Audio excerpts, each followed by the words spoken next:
Alléluia. Bon matin tout le monde. Aujourd'hui, on va parler sur le sujet de la prière en langue. Et je vais commencer par prier. Yeshua, je te prie de venir manifester la puissance de ton esprit à travers ma vie en ce moment, pour me remplir de tes paroles d'édification pour le corps, Seigneur, afin d'aider le corps à devenir à l'état de la stature d'homme fait, Seigneur, à l'état parfait. Que ton nom soit glorifié, Yeshua. Viens Jésus régner parmi nous, toi qui es le roi des rois, toi qui es le Mashiach, le Père éternel, le Prince de paix, l'Esprit qui remplit tout en tous. Alléluia. Shantakura da Baba, Tabai Menanda Odubara Karya Sorefedeta.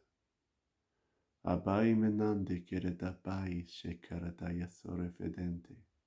Obrente Karyanda O Sompekerai. Oui, Seigneur, que tu viennes démystifier, Seigneur, toute pensée, Seigneur, sur la prière en langue ou le prier en esprit, Seigneur. Que tu puisses m'aider à clarifier et, Seigneur, que par ton esprit, tu puisses venir révéler la grandeur de ce don qui sert à l'édification du corps. Gloire à ton Saint-Nom, Yeshua. Alléluia. Alléluia. Jésus a enseigné à ses disciples aucun enseignement sur le prier en langue dans ce qui nous est répertorié des évangiles. Jésus n'a pas le prier en langue ou le prier en esprit est quelque chose qui est apparu au jour de la Pentecôte. Le seul enseignement que Jésus a parlé dans les Écritures qui pourrait nous expliquer pourquoi les gens tout à coup se sont mis à prier en langue, c'est que Jésus nous dit qu'il recherche des adorateurs, qu'il adore en esprit et en vérité. Ça, c'est un des points. Il dit, et c'est la discussion qu'il y a avec la Samaritaine. Et après ça, il y a aussi plus tard, dans Jean 14, dans Jean 15, 16, quand il discute avec eux et qu'il leur dit qu'il faut qu'ils s'en aillent mourir à la croix, sans laquelle il ne pourra envoyer le Consolateur, le Saint-Esprit, l'Esprit de vérité, qui va leur enseigner toutes choses, qui va les conduire dans la vérité et qui va leur enseigner aussi ce qui... Il leur dit qu'il y a des choses qu'il ne leur a pas dit encore parce qu'ils ne peuvent pas le recevoir, mais qu'au moment, l'Esprit va les enseigner. C'est intéressant, ce point-là, fait que Jésus n'a pas annoncé que les gens allaient prier de nouvelles langues, dans ma connaissance, à moins que je sois dans l'erreur.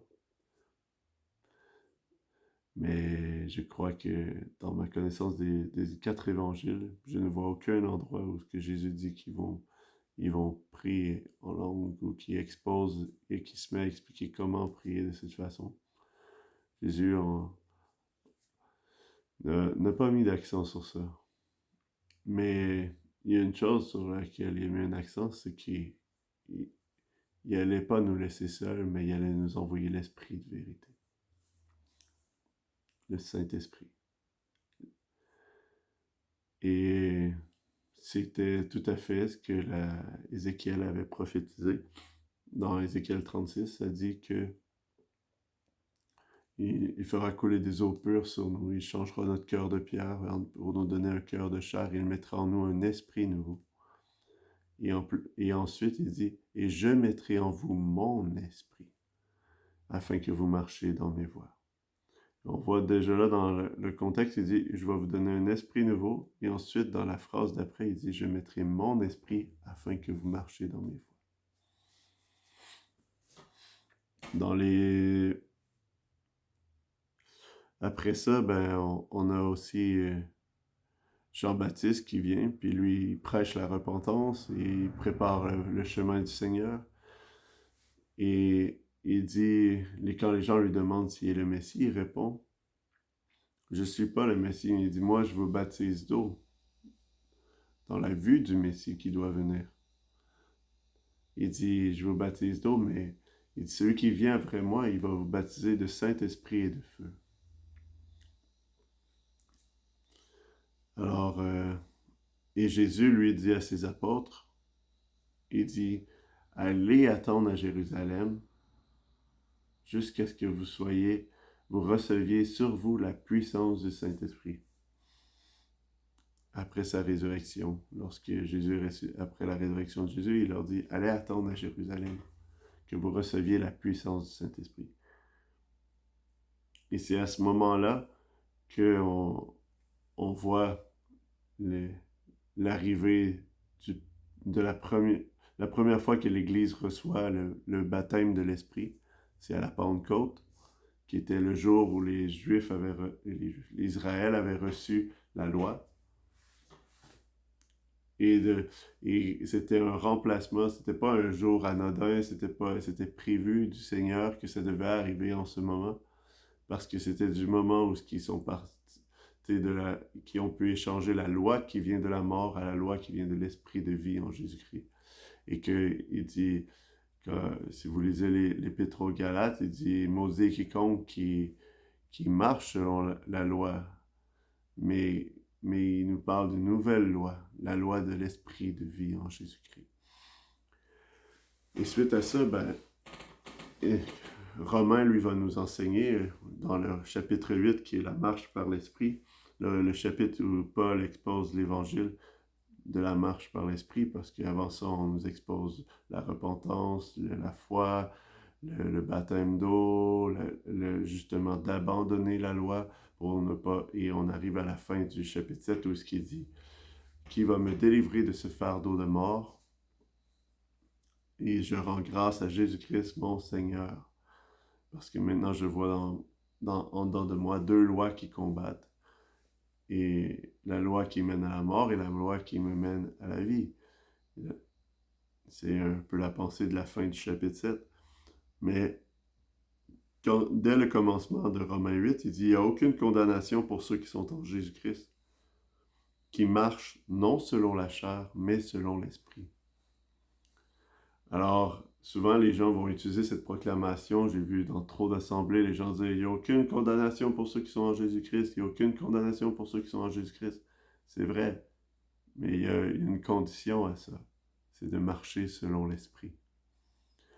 Alors, on voit ici, et dans beaucoup de doctrines de où ce que je viens aussi, les gens vont partager que tu reçois l'Esprit lorsque tu as cru à Jésus. Et à ça, je mettrai un gros bémol. Et à la fois, c'est pas faux 100%. Parce qu'on voit que Jésus a donné l'Esprit à ses apôtres avant qu'ils reçoivent la puissance du Saint-Esprit. Comme exactement ce que j'ai cité tout à l'heure dans Ézéchiel 36, c'est-à-dire, il va vous donner un cœur nouveau et un esprit nouveau. Et je mettrai en vous mon esprit afin que vous marchiez dans mes voies. Alors, on voit qu'il y a une question d'esprit nouveau et son esprit qui... Et à quel moment qu'on voit que Jésus donne l'esprit nouveau? C'est dans Jean 20, si je ne me trompe pas, c'est verset 20 ou 21. Jésus est avec ses apôtres après sa résurrection et il dit, il souffla sur eux et il dit, recevez l'Esprit. Il n'a pas dit, vous recevrez l'Esprit. Il a dit, recevez l'Esprit. Si Jésus déclare quelque chose comme présent, c'est que c'est accompli. Et Luc nous confirme que c'est accompli et met plus de détails sur ce que Jésus a fait. Luc ne parle pas que Jésus a soufflé. Luc dit, dans Luc 24, chapitre 24, le verset je ne sais pas où, lisez le chapitre. Dans Luc 24, ça dit, il leur ouvrit l'esprit afin qu'ils comprissent les Écritures. L'Esprit nouveau vous permet de comprendre les Écritures. Et c'est exactement l'enseignement que Jésus a donné à Nicodème dans Jean 3 lorsqu'il a dit, il faut que vous naissiez de nouveau. Il dit à Nicodème, si tu ne nais de nouveau, tu ne peux voir le royaume d'Élohim. très attention au mot voir que je viens d'énoncer. La première chose que Jésus dit à Nicodème, il dit, si tu ne nais de nouveau, tu ne peux voir le royaume d'Élohim. Si quelqu'un ne connaît la repentance et une profonde repentance, une sincère repentance, pas un remords ou une culpabilité, mais réellement un renoncement à sa vie, de choisir de se détourner complètement de sa vie et d'abandonner ses pensées charnelles et humaines pour s'approprier la pensée de Christ. Et qu'il se tourne vers ensuite, ayant commis la repentance, et qu'il lève les yeux par la foi vers Jésus qui a été crucifié pour lui, il peut recevoir le sang de Jésus qui coule pour le pardon de son âme et la restauration de son âme. Et c'est là où ce qui s'accomplit, ce que Ézéchiel disait, il vous donnera un cœur nouveau. Et il mettra en vous un esprit nouveau. Parce que l'esprit nouveau et le cœur nouveau te permet de voir le royaume d'Élohim. Mais la réalité, c'est qu'on peut voir quelque chose sans y être entré. Et c'est exactement ce que Jésus continue. Nicodème dit, comment un homme peut-il retourner dans le ventre de sa mère? Alors, on voit à travers Nicodème que il lui dit, il ne parlait pas réellement de retourner dans sa mère, mais il dit à Jésus, je comprends pas ce que tu me dis, c'est quoi tu veux dire par la nouvelle naissance? Et Jésus dit après ça, il répond une réponse, mais qui ne va pas, qui complète sa première affirmation, mais qui n'est pas la définition de la première affirmation. Il fait juste compléter ce qu'il dit. Écoutez bien ce qu'il dit suite à ça. Il dit, si un homme ne naît d'eau et d'esprit, il ne peut entrer dans le royaume. Celui qui naît de nouveau peut voir le royaume. Et tellement de gens sont nés de nouveau, mais jamais entrés dans le royaume. Celui qui naît d'eau et d'esprit est entré dans le royaume. Le royaume est accessible présentement pour y entrer. Il n'est pas dans toute sa plénitude parce que, en fait, on lui entre spirituellement et on vit dans le royaume des ténèbres pour être la lumière du monde. Et un jour, Christ va finir par établir son règne final. Et c'est pour ça qu'il a dit qu'on est des ambassadeurs. On est une nouvelle création. On ne fait plus partie, pour les disciples de Jésus-Christ, nés de nouveau et nés d'eau et d'esprit qui sont entrés dans le royaume, nous sommes des ambassadeurs pour rétablir son royaume, pour aller proclamer son royaume, pour dire, le roi il a gagné la guerre, il s'en vient prendre possession du pays. Parce que nous sommes une nouvelle création, il dit qu'on est des étrangers sur cette terre. Alors je continue sur que naître d'eau et d'esprit. Si on se fie à la doctrine de Christ qui nous est donnée dans Hébreux 6, il nous donne 6 fondements, et j'en parle à plusieurs reprises, mais il nous donne 6 fondements qui sont la base de la doctrine de Christ et qui est la parole de la justice par laquelle on peut être affermi et c'est le lait spirituel que nous avons besoin de saisir. Si nous ne saisissons pas ce lait spirituel-là, nous ne pouvons pas aller à la viande spirituelle et réellement porter du fruit.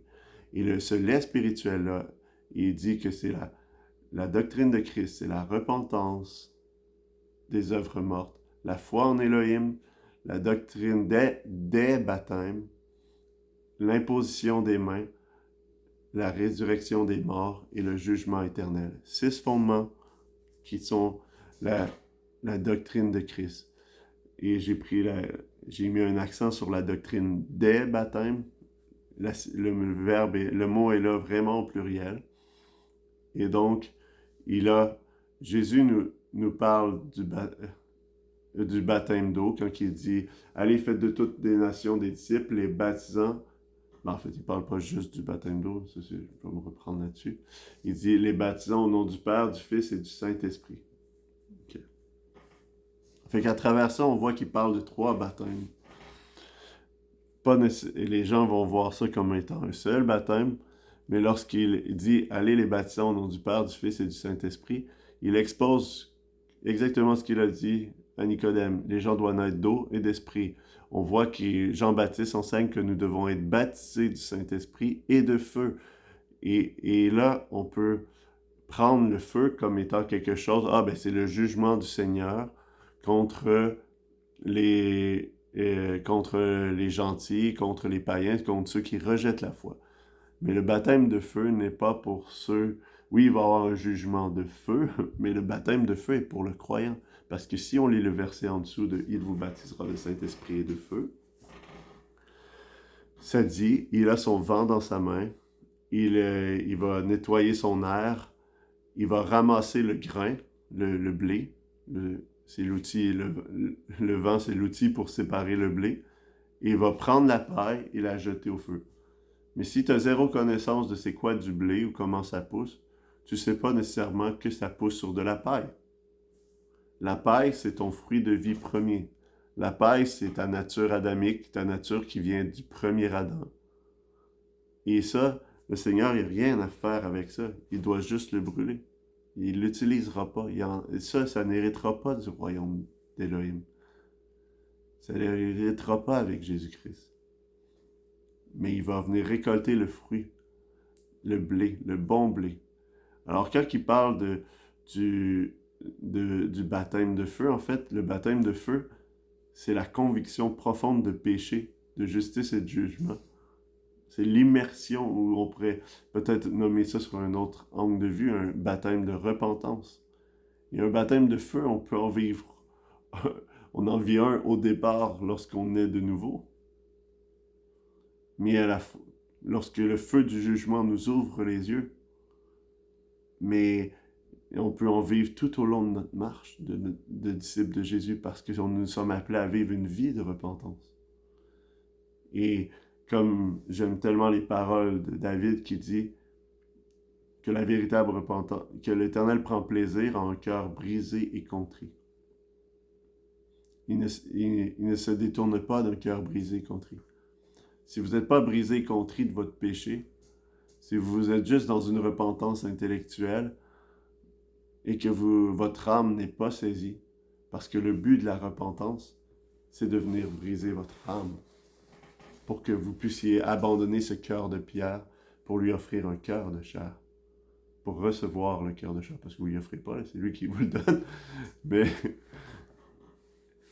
il faut que vous laissez le Seigneur venir briser votre cœur par la condamnation du péché, et c'est l'œuvre de la loi. C'est à quoi servait la loi. La loi est censée nous amener sur un fardeau de mort, et souvent les gens ont peur de mourir, mais Jésus veut que vous mouriez. Il veut que vous mouriez afin de renaître avec lui, ressusciter. Fait que la première chose, c'est le renoncement aux œuvres mortes. La repentance des œuvres mortes, c'est le baptême de feu. Que vous pouvez vivre expérience après expérience de baptême de feu, où l'Esprit viendra sur vous et vous convaincra de péché, de justice et de jugement pour vous détourner encore plus et brûler la paille qui n'a pas été brûlée sur le chemin. Mais ensuite, il parle de baptême d'eau, qui est l'immersion en Jésus-Christ, qui est la mort et la résurrection. C'est le salut de votre corps. Le baptême d'eau, l'eau est représentée par rapport au corps. Vous devenez une seule plante avec Jésus-Christ. Je ne veux pas m'attarder sur le baptême d'eau parce que à la base, je veux parler en langue, mais il faut que je mette des fondements pour arriver à cette situation-là. Mais la réalité, c'est que c'est la victoire du corps. Fait que premièrement, il vient par le baptême de feu changer votre âme et votre pensée, parce que votre âme est connectée à votre pensée et votre volonté. Deuxièmement, par le baptême d'eau, il vous revêt de Christ. Et ça dit, vous tous qui avez été crucifiés avec Christ, vous avez revêtu Christ. Et Paul dit que ne savez-vous pas que vous tous qui avez été baptisés en Jésus-Christ, c'est en sa mort et en sa résurrection. Alors, un coup on a reçu le baptême d'eau, on a pu revêtir Christ, notre corps, et on a pu être esclave et soumis au péché. Nous sommes victorieux du péché par la présence de Jésus-Christ en nos vies, en le laissant vivre. Mais si on reste là avec un cœur transformé, qui veut suivre. Parce que lorsque ton cœur est transformé, c'est un cœur qui a accepté de se soumettre à la volonté du Père, comme Jésus a dit, le Fils, lorsqu'il est venu sur terre, il a dit, me voici au Père pour faire ta volonté. Alors, de la même façon, lorsque nous vivons le baptême de feu, notre vie devrait être cette réponse, comme Ésaïe a dit lorsqu'il a été touché par les feux sur ses lèvres des pieds j'oublie le mot, d'un, c'est quelque chose, un charcoal. Puis il a touché ses lèvres et ça l'a brûlé l'iniquité en lui. Et puis là, il a pu dire, me voici. Il dit, qui enverrai-je? Puis là, il dit, me voici. Alors, notre volonté doit être soumise à Christ. Notre corps doit revêtir Christ, purifié et lavé de nos péchés. Parce que comme Paul dit, le baptême d'eau n'est pas le lavement des souillures du corps, c'est pas parce que tu as fait de la mécanique et tu as besoin de te laver, c'est juste parce que c'est la souillure de l'iniquité du corps, du péché qui est attaché à la chair. Parce que le péché tente à attaquer l'âme, tente à attaquer la chair, et c'est des formes différentes spirituelles. Et Jésus vient nous délivrer dans les trois sphères que nous sommes, parce que nous sommes corps, âme et esprit. Il dit qu'il y a trois choses sur la terre qui rendent témoignage: le sang, qui est l'âme, l'eau, qui est le corps, et l'esprit, qui est le souffle de vie qu'il nous a donné. Alors là, on arrive, grande introduction pour nous ramener au baptême de l'esprit, qui est dans le fond, Jésus dit, vous recevrez une puissance sur vous qui fera de vous mes témoins. Alors le premier signe du baptême du Saint-Esprit, c'est que vous avez reçu une puissance qui fera de vous ses témoins. Vous marchez dans une dimension spirituelle qui n'est pas terrestre, qui est surnaturelle. Et les dons de l'Esprit sont donnés à ceux qui les recherchent. Paul dit, priez afin que vous soyez remplis des dons qui sont utiles à l'édification. C'est dans Corinthiens 14 si vous le cherchez. Et il dit, il nous exhorte à s'approprier les dons de l'Esprit. Mais suite à tout cela, on arrive à la Pentecôte où ce que les disciples, dès le moment qu'ils ont reçu la puissance du Saint-Esprit, qu'est-ce qui est arrivé? La puissance du Saint-Esprit leur a fait parler en langue. Ils se mirent à parler en langue. Il y a une langue de feu qui est descendue sur eux. L'Esprit est descendu sur eux. Et là, tout à coup, ils se sont mis à parler en langue. Et ça a attiré des masses. Les gens, certains disaient qu'ils étaient ivres. D'autres qui disaient comment on peut les entendre dans nos propres langues, dans nos langues natives, et tout ça. Mais ça ne dit pas qu'ils parlaient leur langue, qu'ils parlaient plusieurs langues. C'est écrit qu'ils se sont mis à parler en langue. Et que ceux qui les écoutaient les entendirent dans leur propre langue. Parce que c'est exactement ce que Paul va dire dans Corinthiens 14, lorsqu'il dit de demander le don pour interpréter les langues. Lorsque vous priez en langue, c'est utile à l'édification de soi-même, que l'apôtre Paul va dire, mais lorsqu'on prie en langue, c'est utile pour l'édification de soi-même, sauf si nous on reçoit l'interprétation. Et là, il y a un grand bug, il y a un grand mensonge dans la conception des fois des gens, c'est qu'ils pensent que c'est de la traduction. On ne traduit pas le parler en langue. C'est une langue d'esprit. On ne se mettra pas à traduire le son, on ne se mettra pas à traduire ce qui est dit, on va interpréter. Interpréter, ça veut dire recevoir du Saint-Esprit la révélation de ce qui est prié. Alors, tu ne peux pas écrire ton parler en langue comme Bada Sala, et là, écrire Bada Sala et chercher qu'est-ce que ça veut dire Bada Sala. Et là, je ne suis pas en train de dire que vous ne pouvez pas un jour prier que par l'Esprit, vous ne pouvez pas prier une autre langue, parce que je crois que ça aussi, ça arrive. Mais techniquement, le prier en langue et le prier en esprit n'est pas une langue. Et Corinthiens 14 le confirme encore. C'est pas une langue qu'on comprend. C'est pas une langue qu'on comprend. Mais l'esprit, lorsque tu pries en langue, peut te faire prier une langue, pour le but de toucher un cœur lors de l'évangélisation, ou même l'Esprit peut te faire parler ta propre langue, comme il y a déjà eu des témoignages, que d'un prédicateur qui prêchait en anglais et 2 Arabes étaient dans la salle, ils l'ont entendu en arabe tout le long. Ils sont allés voir le prédicateur après, ils ont dit « Tu as un excellent arabe ». Puis là, il a dit « Ben, j'ai prêché en anglais ». Alors, c'était l'Esprit qui a donné l'interprétation à ce moment-là. Je connais même le témoignage d'une sœur qui, elle a entendu l'allemand pendant plusieurs mois pour son édification. Fait que ça fait partie des dons de l'Esprit, toutes ces choses-là. Mais la prière en langue, la prière en esprit, que va dire Romains 8, va parler de la prière en esprit. Romains 14 Corinthiens 14 va parler de la prière en langue. Et on peut trouver plusieurs autres passages après ça. Mais la notion de ça, et c'est ça que je veux venir briser pour ceux qui ont persévéré, parce que moi, je donne toujours à la fin pour ceux qui persévèrent. Le prier en langue est un prier en esprit. Et c'est lorsque j'ai saisi ce que Paul disait dans Romains 8 que pour moi, la lumière s'est faite. La lumière s'est faite parce que le prier en langue est un prier en esprit. Et qu'est-ce que l'esprit? C'est le pneuma, le souffle, ou le roi en hébreu, pneuma en grec. Mais c'est le souffle. Présentement, quand je vous parle, si vous faites l'exercice chez vous à la maison, mettez votre main devant votre bouche. Il y a un souffle qui sort à chaque parole. Et c'est de là que vient l'importance du prier en langue. Lorsqu'on prie en langue ou qu'on prie en esprit, c'est qu'en fait, c'est pas le son qui sort qui est l'adoration ou la prière devant le Seigneur. C'est le souffle. Ça n'a rien à voir de terrestre, ça n'a rien à voir de audible. La vraie communion dans le parler en langue, c'est votre prière en esprit.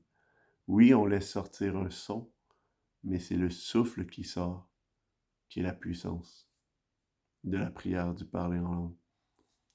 Et là, vous me direz, et là, je veux aller devant vous parce que je sais qu'il y a beaucoup de gens qui ont recherché ce don et qui ne l'ont pas reçu. Certains ont vécu des déceptions. Certains n'y croient pas du tout, même certains enseignent que c'est un feu étranger. Il y a tellement de choses qui est dit sur le parler en langue. Mais la réalité, c'est que le parler en langue est une puissance pour votre édification. Et je vais vous partager mon témoignage sur le parler en langue. Moi, je viens d'un mouvement baptiste où ce qui ne croyait pas au don du parler en langue et même se moquait de ces choses. Et c'est, à mes yeux, un grave péché. Il se moquait de ces choses, il ridiculisait ces choses et s'attaquait à... même il y en a qui allaient jusqu'à dire que ça venait de Satan. Et j'ai tout entendu ces choses-là dans mon enfance. Mais les gens qui disent que ça vient de Satan ne croient même pas qu'ils peuvent chasser les démons. Et alors, ils sont beaucoup aveuglés sur la puissance de l'esprit. Et le marché tel un témoin de Jésus.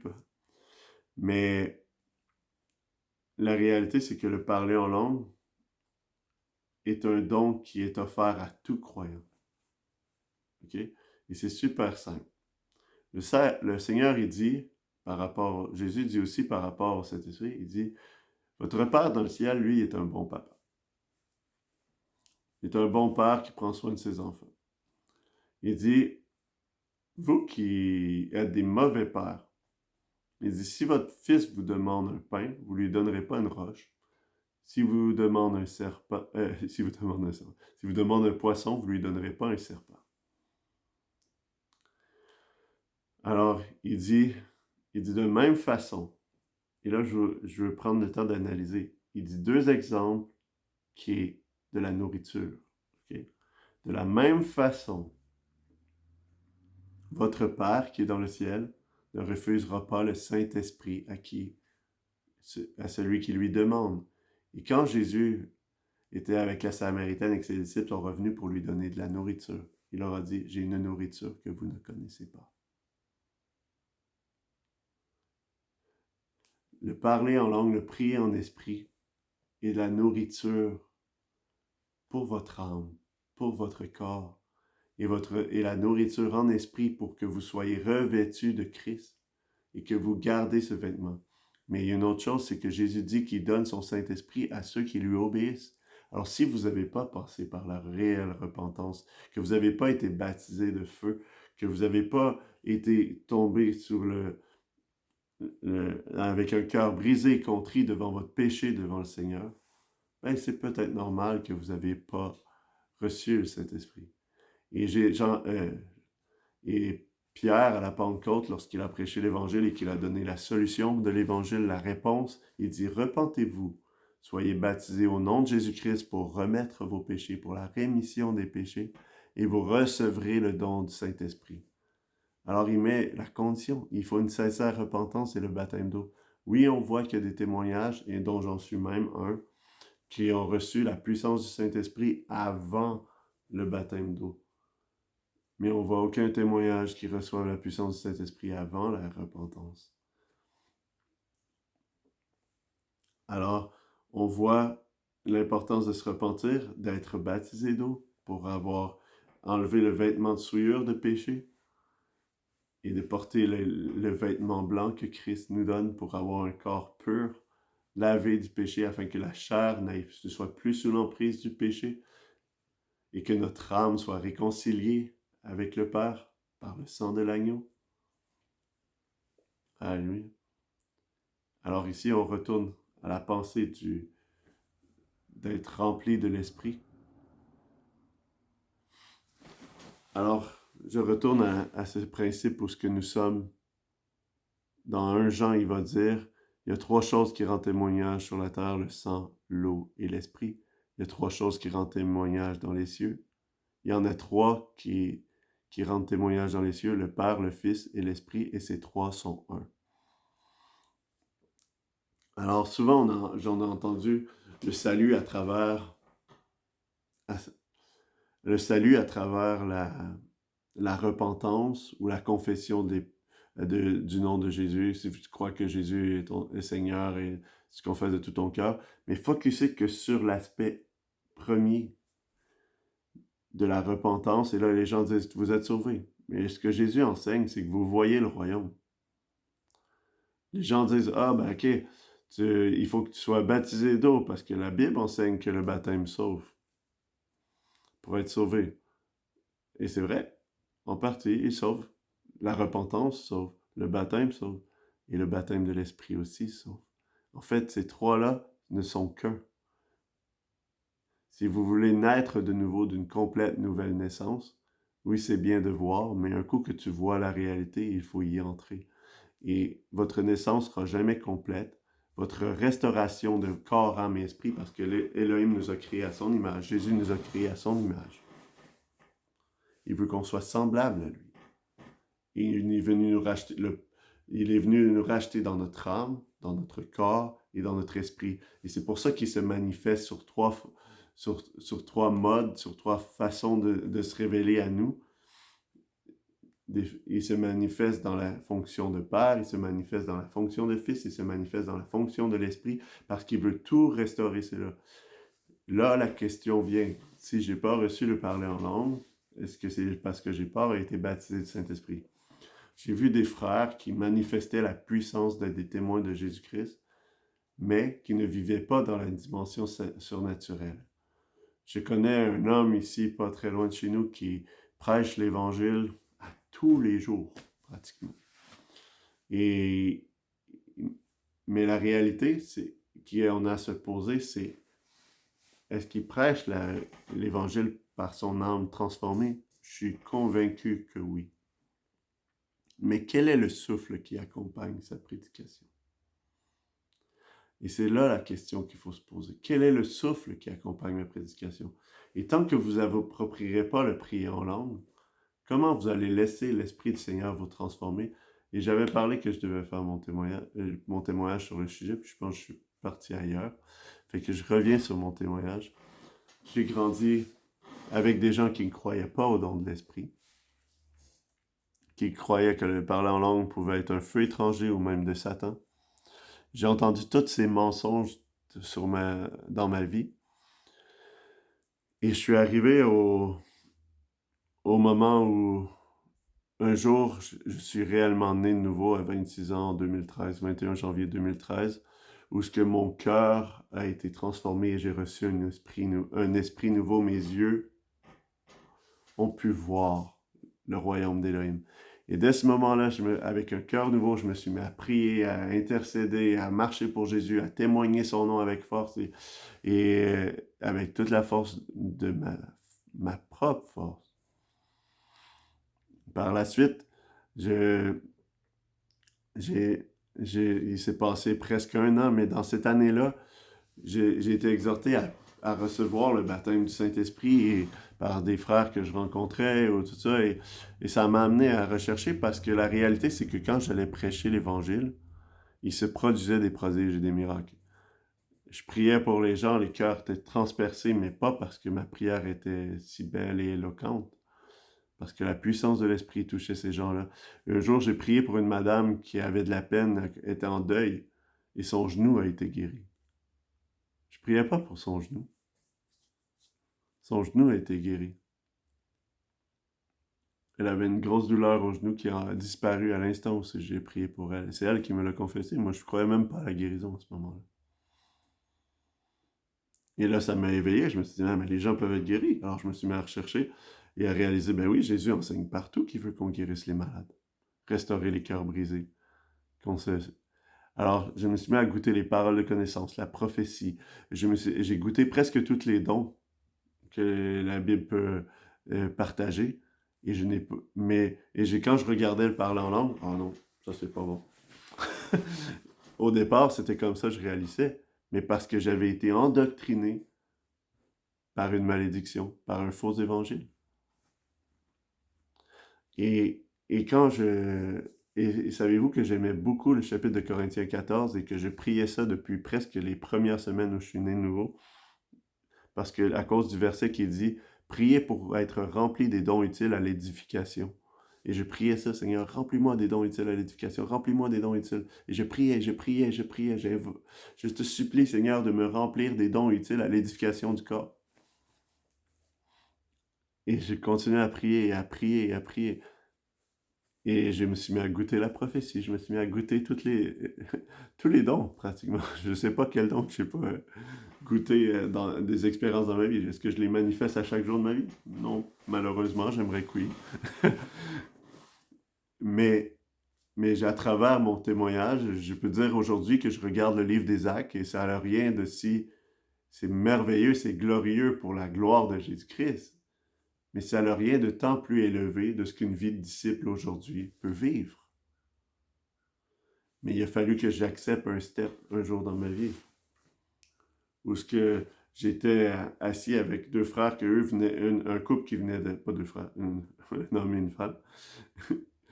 Ils étaient assis devant nous, puis ma femme leur a demandé, c'est quoi le parler en langue pour vous? Parce qu'eux, ils venaient de background pentecôtiste. Et là, la fille, elle a ouvert le chapitre 14 de Corinthiens, elle a juste lu. Et les écailles ont tombé de mes yeux. Avant ça, j'ai étudié ce chapitre-là pendant plus de... je dirais plus d'une dizaine de fois facile, au moins dans la même année, à sortir tous les mots en grec, à essayer de comprendre le texte, à analyser, de relire et relire et relire. J'en ai passé des heures à essayer de comprendre ce chapitre. Et c'était juste un bug dans ma tête parce qu'il y avait trop de choses ça, Paul semble dire ça, Paul semble dire ça. Et là, j'étais, qu'est-ce que c'est Et je ne pouvais pas rejeter que les langues étaient un don de l'esprit ou que c'était présent pour tout de suite. J'avais vécu tout le reste. J'avais connu tout le reste.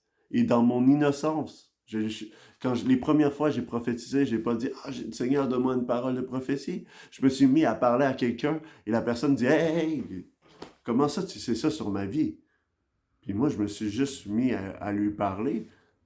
Mais le Seigneur remplit ma bouche et je me suis mis à déclarer des choses sur sa vie. Puis là, il dit « Mais comment tu connais ma vie? » Et le Seigneur est tellement glorieux si vous êtes prêts à vous ouvrir à lui, à laisser la dimension de l'Esprit rentrer dans vos vies. Mais ce soir-là, lorsque cette sœur a lu, les écailles ont tombé de mes yeux. Sa foi a impacté ma foi. Et mes écailles ont tombé de mes yeux et j'ai saisi ce que le Seigneur voulait dire. Mais j'étais toujours pas prêt à mon cœur à cause d'un mensonge qui était dans ma pensée et dans mon âme. J'étais toujours pas prêt à lui demander d'être rempli de l'Esprit, de pouvoir parler en langue, d'avoir ce don aussi. Mais j'ai dit à Jésus une prière, parce qu'on s'est mis à prier après le repas ensemble. Puis là, j'ai dit à Jésus une prière tout bas dans mon cœur, puis j'ai dit, Jésus. J'ai dit, j'aimerais juste en entendre pour pouvoir sonder, juger et scruter, comme un bon béret. Bon. Il dit, ne méprisez pas la prophétie, mais gardez ce qui est bon. Alors j'ai demandé à Jésus, permets qu'il prie en langue, tu sais, pour que... Et là, on prie, puis dans la joie, puis vraiment la présence du Seigneur est là, on se met à louer le Seigneur, et alléluia, on prie, puis on est dans cette situation-là, puis c'est glorieux dans ma vie, puis tout ça, je vis un moment de louange où la présence du Seigneur est là, tout est beau, mais il prie pas en langue, là. On fait juste prier comme je prie avec d'autres frères, puis dans la joie, puis là, on prie, puis là, on déclare des paroles de la Bible, on loue le Seigneur, la joie est là, la présence du Seigneur est là. Et là, à un moment donné, je me mets à chanter un chant qui est Béni soit son nom, je pense que c'est le titre, ouais, c'est ça. Puis ça dit, béni soit le nom du Seigneur, oh, béni soit ton nom. Alors je me mets à chanter ça, puis là, quand je me chante le refrain, je rechante le refrain, je rechante le refrain. L'Esprit Saint vient sur moi, là, mais comme jamais, me revêtit. Là, quand il parle, revêtez-vous de toute l'armure d'Élohim, c'est ce que je vivais en esprit, en train de louer. Et tout ce que mes yeux louent, je ne pensais pas à vivre des émotions ou des feelings ou n'importe quoi. J'avais les yeux rivés sur Jésus et j'étais en adoration. Et son esprit est descendu sur moi. Et suite à ça, j'ai arrêté de louer et j'ai écouté les prières des autres. Et là, dans ma bouche, il y avait des mots qui voulaient sortir, mais je n'ouvrais pas la bouche. Le don était là, mais je ne l'utilisais pas. Et c'est la même chose que je veux vous dire pour tous les dons de l'Esprit. Pour tout ce qui est surnaturel, qui est manifesté par la puissance de l'Esprit, que ce soit même l'enseignement en ce moment-ci, ou ce que je partage. Si je ne choisis pas de m'installer devant une caméra, puis d'allumer la caméra, puis de dire « Jésus, remplis ma bouche afin que je puisse édifier ton corps », mais l'Esprit a beau me remplir de tous ces dons-là. La coupe est pleine à déborder, mais si je ne le laisse pas sortir, parce que là où est l'Esprit du Seigneur, là est la liberté. La liberté et le fruit de l'Esprit, c'est la maîtrise de soi. Alors, vous êtes pleinement libre de choisir de vous soumettre à l'Esprit vous avez le total contrôle de tout ce que le Saint-Esprit fait dans votre vie. C'est votre décision d'être soumis à sa volonté. Jésus veut que vous vous soumettiez à sa volonté et que vous le suiviez tel le roi des rois et que vous marchiez par l'Esprit. Alors, lorsque vous avez le prié en langue, souvent les gens disent, ben, j'ai demandé, mais je ne le reçois pas. J'ai demandé, mais je ne le reçois pas.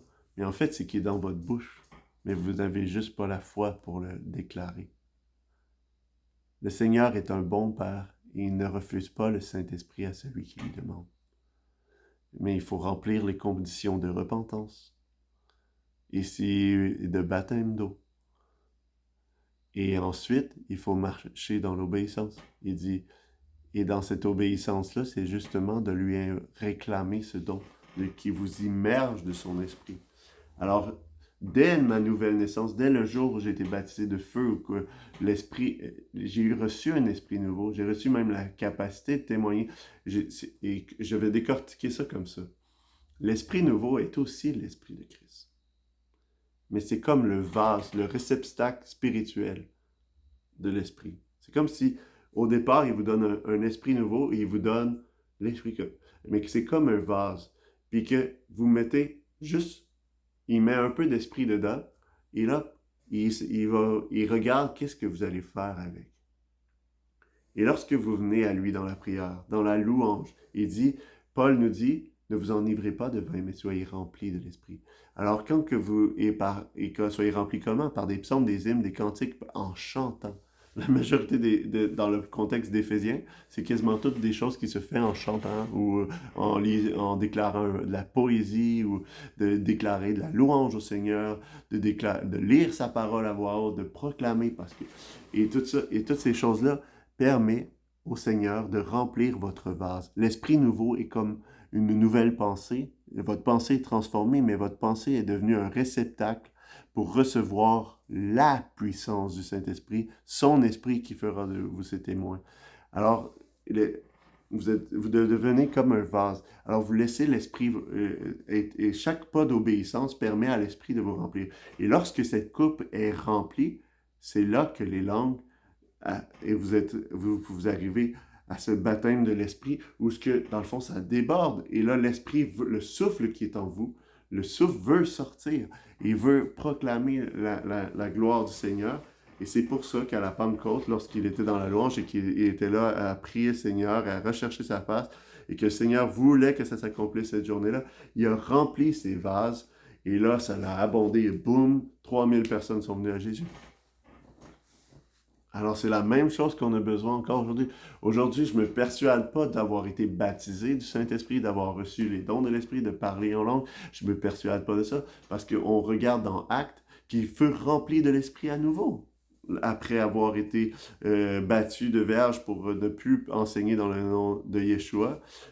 Pierre et Jean retournent, ils leur partagent ça, les gens sont réjouis parce que dans le fond, le nom de Jésus est proclamé, mais ils prient afin que dans le fond, ils puissent continuer à proclamer son nom.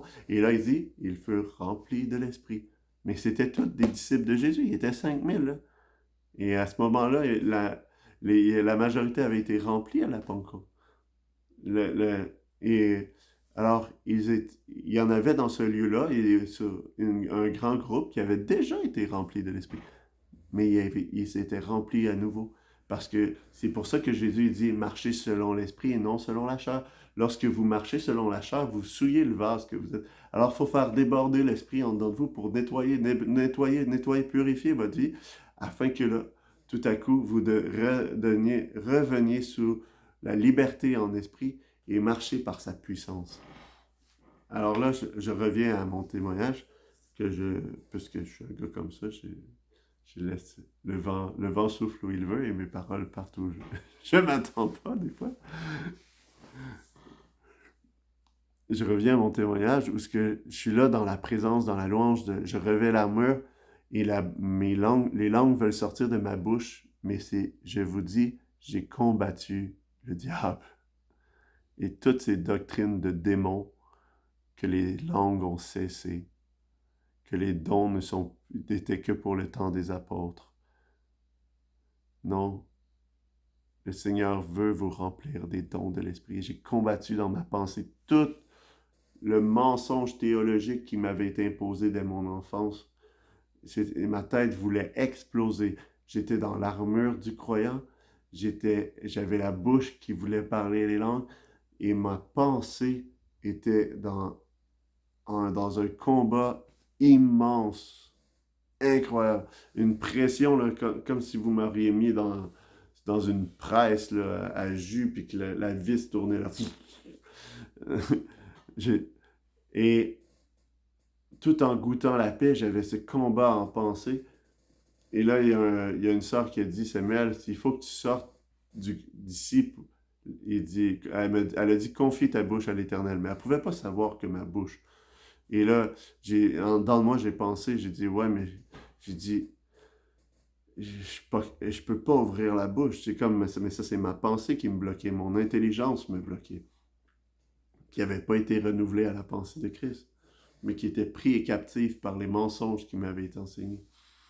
Alors, la sœur dit, s'il faut que tu sortes d'ici, sors d'ici maintenant.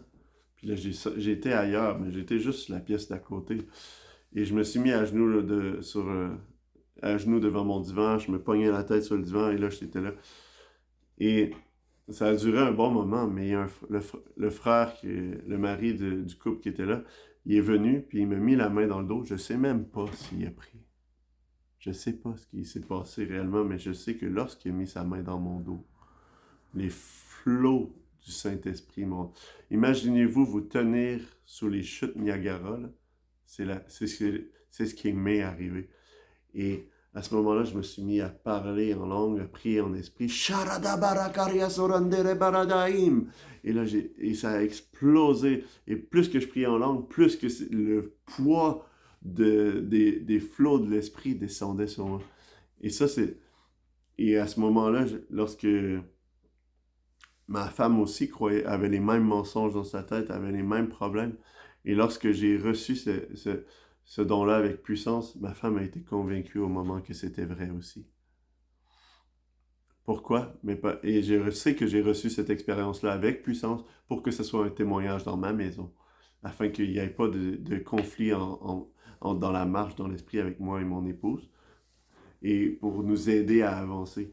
Comme le Seigneur le fait avec puissance à la Pentecôte pour être un témoignage. Comme il l'a fait avec puissance avec Corneille pour être un témoignage.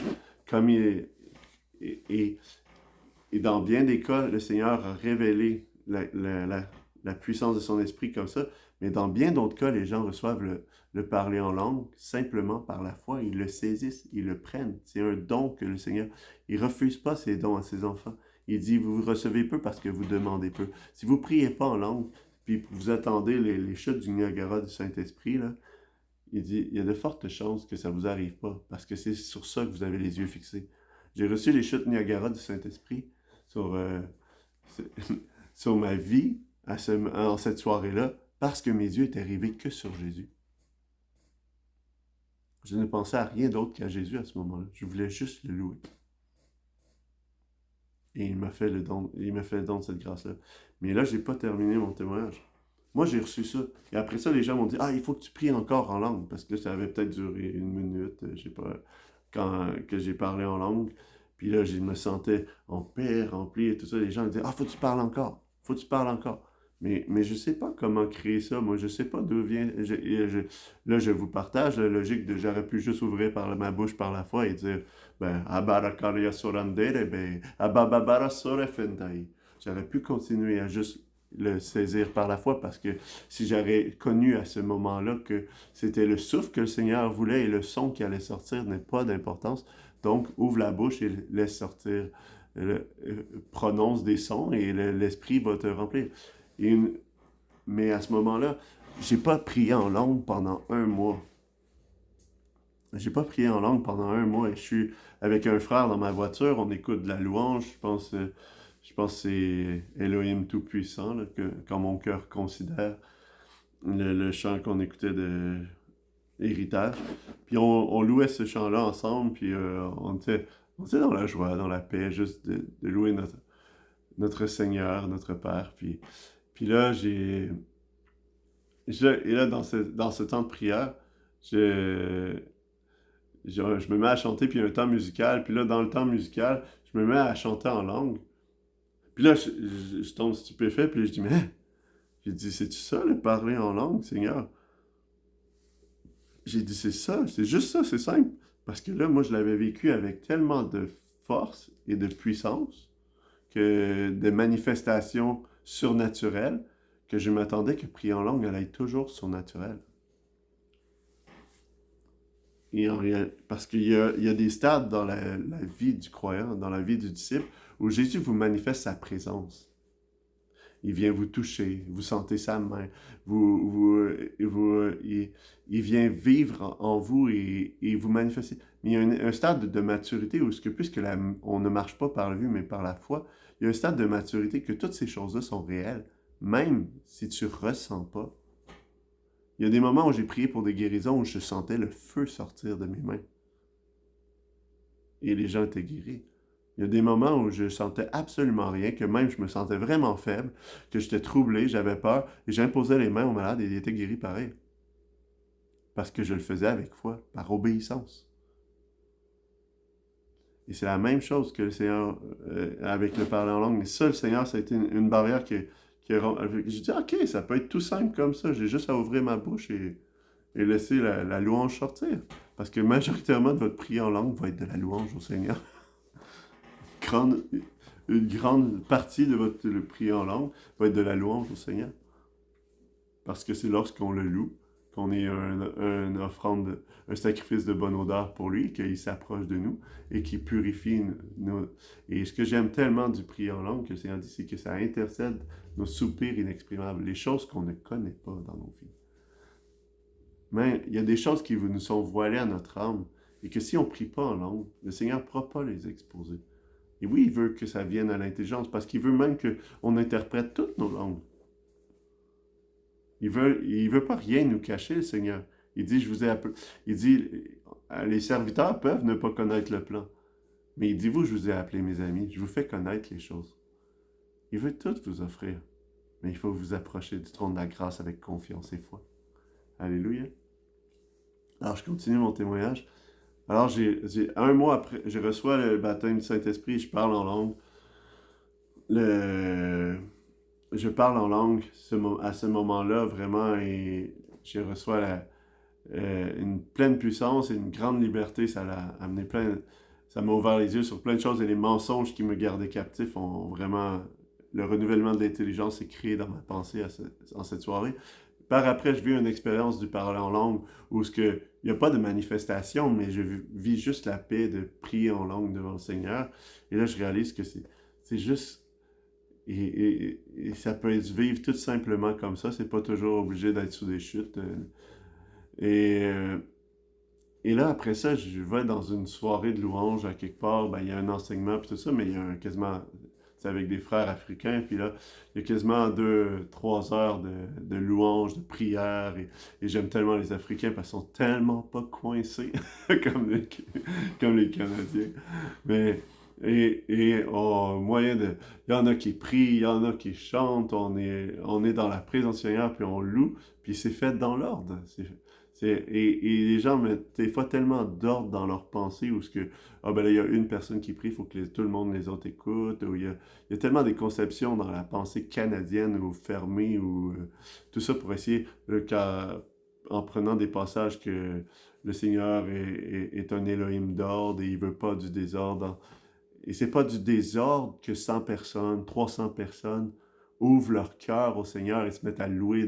C'est ça l'ordre de l'harmonie. Et même s'il y en a un qui pleure à côté parce qu'il se repent et que l'autre est dans la joie parce que il goûte sa présence et que l'autre fait juste déclarer la parole, si c'est tout fait d'un même cœur, d'un même esprit, c'est une louange agréable au Seigneur. Le problème est si le monsieur enseigne en avant ou quelqu'un partage quelque chose, quelqu'un a un groupe, et là une personne se lève en langue et se met à prier en langue puis interrompt la réunion. Et je l'ai vu ces choses-là se produire. Et ça, c'est du désordre. Si on est tous unis d'un même cœur pour l'adorer, qu'il y en ait qui prient en langue et d'autres qui chantent avec leur intelligence et que d'autres ils sont en train de prier, ça n'enlève pas l'ordre du Seigneur. Mais là, je suis dans cette soirée-là et à la fin, dans son enseignement, il met un gros accent sur l'importance de prier en langue. Puis là, ça me trouble parce que son enseignement me touche pas plus que ça mais ça me trouble qu'il mette autant d'accent là-dessus puis parce que je sais que j'ai reçu le don mais je l'utilise pas. Et là, je retourne à la maison puis là, je me pose des questions mais il répond pas à mes questions nécessairement que j'ai à ce moment-là. Et je comprends pas, mais je pense à ça, puis le lendemain, je vais dans une autre assemblée, puis je parle avec une sœur dans l'escalier, on parle de l'enseignement, elle était là aussi à cette réunion-là, puis là, dans le fond, on parle du parler en langue ensemble, puis tout ça, puis là, je dis, je comprends pas pourquoi que je suis pas libre tu sais, comme de prier, que je l'utilise pas plus souvent que ça, tu sais, comme je néglige ce don-là, mais je sais pas pourquoi réellement. Puis je comprends pas, c'est à peu près ça la discussion que je dis, c'est peut-être pas les mots exacts que j'ai dit. Mais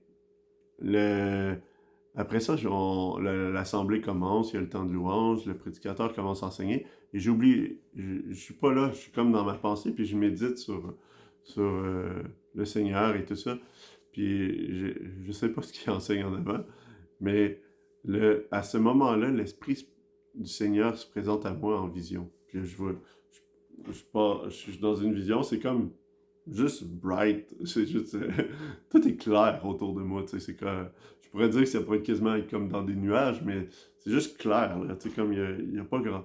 Puis je vois une lumière, à travers toute cette clarté-là, blanchâtre, où que, il y a une lumière qui arrive en plein milieu, puis je vois une main qui pointe mon thorax, parce que moi, je vois mon corps, je vois juste du blanc, puis je vois une main qui pointe mon thorax, puis qui touche mon thorax, puis mon cœur. C'est c'est la première fois que j'analyse ça qui touchait mon cœur. Il touche mon cœur. Puis il dit, Samuel, c'est quoi ton problème avec les langues? Et quand il me dit ça, là, je te dis, c'est comme, il l'a fait dans tout l'amour et la douceur, et à la fois dans toute la sévérité, et il y avait un poids là, qui me saisissait, là, puis savez-vous quoi? Juste la vérité qui a pu sortir de mon cœur. Ma bouche a déclaré, à l'instant qu'il a posé la question, ma bouche a déclaré, c'est un don égoïste. À cause de mon étude intellectuelle du passage de Corinthiens 14, je saisissais que le don était utile à l'édification de soi-même. Alors je disais, mais moi, et je disais, et je vous ai dit au départ que je priais pour recevoir les dons utiles à l'édification du corps. Fait que j'exerçais tous les autres dons avec liberté quand l'Esprit me permettait de les vivre, parce que je les exerçais dans toute la liberté, parce que je voulais édifier le corps, je voulais donner. Et je me pensais tellement saint que j'avais pas besoin d'être édifié. Non, c'est pas... c'est pas ça. Mais il s'était rentré un mensonge dans ma tête que c'était d'être égoïste, c'était d'être centré sur moi que de vouloir prier en langue. Puis là, Jésus, il me dit, après que j'ai dit, ben, c'est un don égoïste. Mais j'avais jamais dit ça de ma vie avant, là. J'avais jamais... Mais c'était un mensonge qui était caché dans mon âme. Et, et là, il a dit, attends un peu, je me reprends. Je confesse, c'est un don égoïste. Et Jésus me dit, Samuel, ça fait 2 ans que je te vois sur les genoux, jour après jour, me demander de te remplir des dons utiles à l'édification du corps. Comment tu veux je les mette en toi si tu ne t'édifies pas? Et là, j'ai saisi les, toutes les murailles. Là. Tu sais, à la base, c'était mon intelligence qui devait être transformée. Là, c'était mon âme qui était transformée. Et j'étais apte. Mon âme était rendue apte à recevoir la vérité du parler en langue, ainsi que mon esprit, ma pensée était aussi apte à recevoir. Alors là, j'ai pu recevoir ce don de l'esprit réellement avec foi. Et depuis ce jour, je n'ai jamais douté des langues. Je prie en langue plus que tous, je dirais. Non, pas plus que tous. Je ne veux pas aller jusque-là parce que je connais des frères qui prient vraiment beaucoup. Et j'aimerais aussi prier autant qu'eux. Mais je peux vous dire que je prie en langue plus qu'avec mon intelligence. Réellement, je prie en langue énormément parce que j'ai saisi que de le prier en langue, c'est de soumettre ma bouche à l'esprit d'Élohim. Et quoi de mieux que l'esprit d'Élohim? Quoi de mieux que l'esprit de Jésus qui parle nos besoins, qui sait qu'est-ce qu'on a à prier pour la terre? Vous lui confiez, lorsque c'est la parfaite soumission, vous l'êtes des serviteurs soumis, priez en langue. Lorsque vous priez en langue, vous vous soumettez pleinement. Et je vous le dis, si vous commencez à prier en langue avec persévérance et que vous dépassez les 15 minutes, vous montez à la demi-heure, vous montez aux heures, aux 2 heures, et que vous montez et que vous osez à prier en langue avec persévérance, votre bouche ne manquera jamais de prière. Et vous allez prier aussi avec votre intelligence. Vous allez recevoir des paroles prophétiques. Vous allez avoir des versets de la parole. Le Seigneur va vous enseigner. Il va vous édifier. Il va faire de vous sa maison spirituelle et vous manquerez jamais. Mais utilisez ce don. Et trop souvent, les gens utilisent ce don comme quelque chose de frivole. ils vont prier en langue 2 secondes ou 3 secondes, 1 minute ou quelque chose. Non, le Seigneur, soumettez-vous à l'Esprit d'Élohim. Faites, est-ce que, et c'est vraiment un acte de soumission que de prier en langue. Et parce que il veut, et inquiétez-vous pas, vous n'allez pas prier en langue juste toute votre vie. Parce que je suis rendu que dans mes yeux, à moi, lorsque je prie en langue, et qu'après un temps où le Seigneur me remplit, me remplit, me remplit, et que je me mets à ouvrir la bouche et que je parle avec mon intelligence, je sais que je ne prie pas par la chair. Je sais que c'est son esprit qui met ses paroles en moi. Parfois, je peux prier par la chair. Des fois, je vais faire une prière comme ça, et, et, et je peux dire, ah, c'était vide. mais, mais je recherche à vous communiquer cette espérance parce que je peux vous témoigner que lorsque j'ai choisi avec liberté et avec maîtrise de moi d'utiliser ma bouche pour laisser sortir l'Esprit du Seigneur, le royaume s'est ouvert devant moi avec de toute autre perspective. Et les réalités spirituelles, les réalités du Seigneur se sont éveillées dans ma vie parce que, et jusqu'à un point où un frère, un jour, j'étais peut-être devenu, et on est des serviteurs oublieux, il faut le comprendre, l'humanité est oublieuse. Et le Seigneur nous exhorte et nous réexhorte et nous ramène les mêmes pensées parce que pendant un temps, on vit dans la force, on vit dans la puissance du Saint-Esprit, on avance et là, à un moment donné, oups, on pogne un creux. Et là, ça va moins bien, puis là, oups, on prie moins, on intercède moins, on lit moins. Oups, qu'est-ce qui arrive? Là, on se met à dire, mais qu'est-ce qui m'arrive? Là, on dit, bah, j'ai encore perdu le premier amour. On se rattache au Seigneur et on remonte la pente.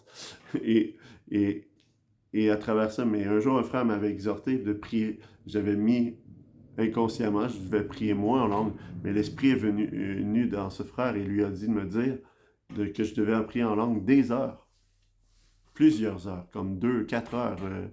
Et, et au départ, il est venu me voir, il dit Samuel, le Seigneur veut que tu pries en langue plus. Puis là, je dis, dans mon orgueil, je disais, tu sais pas à qui tu dis ça, mais je prie en langue vraiment beaucoup. Non, il dit comme 2 ou 3, 4 heures en ligne. Là, je dis, ah, ça c'est beaucoup. C'est beaucoup. Ça c'est beaucoup. Parce que je pouvais peut-être prier 2 ou 3, 4 heures en langue dans ma journée. Dans ma journée. Mais de prendre 2 ou 3, 4 heures à prier en langue, c'est vraiment un combat pour la chair et la pensée et tout ça. Si vous choisissez de le mettre en persévérance, parce qu'à la base, votre intelligence veut intervenir. Votre intelligence n'accepte pas juste d'être là à rien faire. Et c'est pour ça que le don d'interprétation est vraiment utile à demander. Si vous allez occuper votre intelligence pendant que vous allez prier en langue, si vous recevez le don d'interprétation. Et pour tous ceux qui écoutent cette vidéo-là, qui prient déjà en langue, puis qui n'ont pas reçu le don d'interprétation, dans le nom de Yeshua, reçois-le.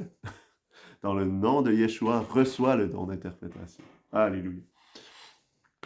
Mais je peux vous dire que lorsque j'ai obéi à cette parole-là, où je me suis mis à prier en langue pendant plus de 2, 3, 4 heures, j'ai été transporté en esprit, j'ai vu la guerre spirituelle et j'ai réalisé que mes langues servaient, oui, à sa louange, oui, à mon édification, mais servaient aussi à combattre dans les lieux célestes. Et dernièrement, j'ai tombé sur l'exhortation d'un frère qui parlait de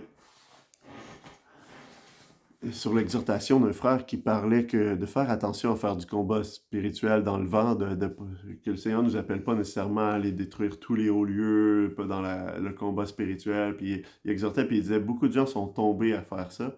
Et c'est vrai, je peux le comprendre un peu, son exhortation, mais je trouvais que son exhortation allait un peu trop loin. Parce que la réalité, c'est que si vous combattez, si vous allez dans la guerre spirituelle en langue, ben c'est même pas vous qui vous y amenez.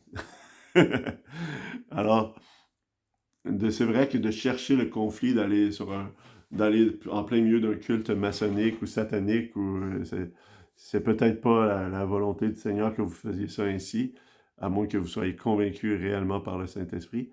Mais il y a une chose que je peux vous expliquer, c'est lorsque j'ai été transporté en esprit et que j'ai vu du ciel l'Afrique et que je voyais la guerre spirituelle, mais je la voyais telle de la lumière. il y avait des pays, il y avait des zones, des secteurs qui brillaient, puis il y avait des gros nuages de ténèbres à plusieurs endroits. Et à travers ma prière, c'était comme si j'étais dans la présence de Jésus, dans sa propre personne, ou du moins devant lui, ou je sais pas comment, je peux pas expliquer réellement parce que je voyais l'Afrique, je voyais pas réellement en esprit ce qui est... Mais c'est Jésus utilisait mes paroles pour envoyer ses anges. Et je voyais l'armée céleste qui tombait du ciel. Tu sais, quand Jésus il dit, lorsqu'il guérissait les malades et qu'il chassait des démons, il dit, je voyais l'armée je voyais les démons tomber du ciel, mais là c'était l'armée céleste, l'armée du Seigneur qui tombait sur justement sur... En fait, moi je pense que ce que j'ai vécu, c'est l'expérience du deuxième ciel. Mais ça, c'est ma compréhension intellectuelle. Ça reste à moi. Ça change rien, mais je sais une chose, c'est que Jésus a utilisé ce temps de prière pour la guerre et combattu. Et je sais que même si j'étais pas présent en Afrique, que je suis un Canadien, j'ai participé à la guerre qui se passe en Afrique. Alors, à combien plus forte raison lorsque si vous acceptez de vous tenir sur la brèche, de devenir des intercesseurs et que vous priez en langue, comment l'Esprit peut prier des choses que vous ne penseriez jamais. Alors, maintenant, il faut que j'arrête ça, ces vidéos-là, parce que je suis rendu à 1h11 de vidéo. Mais je veux vous encourager à recevoir ce don, à saisir. Je vais juste faire un recap vraiment rapide. Si vous voulez recevoir ce don de l'Esprit, demandez-le au Père. C'est un bon Père. Dites, Papa, Père, remplis-moi de ton esprit. Je veux ton esprit, Jésus. Je veux prier en langue comme tu as donné à tes apôtres au départ à la Pentecôte et je veux te confier ma bouche. Et après ça, ben c'est simple. Saisissez le fait que ce don-là vous est donné par la foi, mais que vous devez être libre et maîtriser votre corps. Et maintenant, ouvrez votre bouche.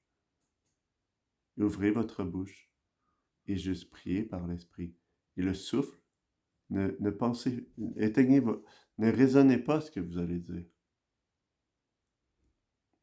Parce que les sons ne sont pas utiles dans le parler en langue. C'est le souffle qui est utile. Alors, si vraiment vous voulez recevoir ce don, recevez cette imposition des mains sur votre vie en ce moment. Et dans le nom de Yeshua, Père, je te prie de remplir de ton esprit, de venir toucher ces âmes et ces cœurs qui se sont rendus à cette étape-ci de la vidéo et qui veulent recevoir ton esprit ardemment, qui veulent prier en langue pour toi. Je te prie de venir les toucher et qu'ils puissent ouvrir leur bouche pour toi. Abarakaria santo kora dabaim, adabaria santo kora dabaim, arashente kere de baba, abaim enanda oro corianda ira la baba baba baba rasore fenda oro bariande requerente. Reçois le don.